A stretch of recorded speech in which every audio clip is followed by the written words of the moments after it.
भगवान का भजन भी मतलब मंदिर भी जाएंगे और तामसिक भोजन का भी आहार करते हैं बिल्कुल महाराज जी। नहीं, बिल्कुल इसे मतलब कुछ मंगलवार को हनुमान जी के जाएंगे, मतलब इसे हर कुछ नहीं होने वाला। सबसे पहली बात है हमारे आहार शुद्धि, मन शुद्धि।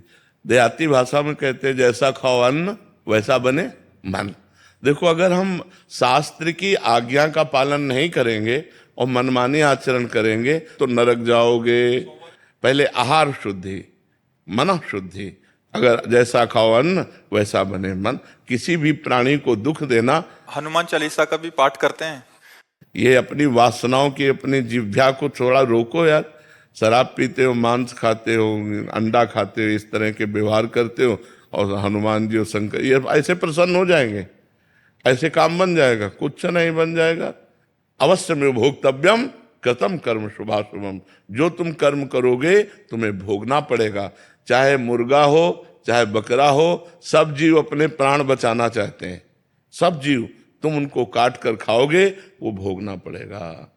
कि गांव देहात में महाराज जी क्या है कि छोटे छोटे देवी जी के मंदिर हैं, और गांव में किसी के घर में बच्चा हो रहा है या शादी हो रही है तो महाराज जी बकरा लेके और फिर उसका वो करते हैं, बलि देते हैं। फिर महाराज जी फिर पूरे गांव वाले आते हैं, फिर पूरा मांस वो करते हैं। मंदिर भी जा रहे हैं महाराज जी, देवी की आराधना भी कर रहे हैं। ये उसके सब बाद ये भोजन, ये आसुरी वृत्ति है, इससे भगवत प्रसन्नता नहीं होती।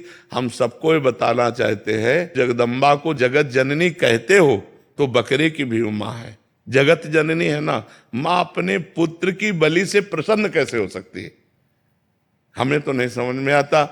और जब वो जगत जननी है तो बकरे की भी माँ है, वो भैंसे की भी माँ है, वो गाय की भी माँ है। वो माँ जो जगत माता है वो अपने पुत्रों की बलि से प्रसन्न कैसे हो सकती है? अगर वो प्रसन्न होती तो तुम्हारा मंगल हो जाता। किसका मंगल हुआ बकरे की बलि चढ़ाकर? हमें बताओ। देवी अप्रसन्न हो जाएंगी अगर नहीं किया ऐसा, तो महाराज जी ये भी माने। और अगर वो अपने स्वरूप में आ जाए तो सबको चाट जाए उनको। वो तो महाकाली है, महाकाल स्वरूप भी है। तो वो दुष्टों का संहार करने के लिए रूप माता जी ने धारण किया। वो दुष्टों का खून पिया।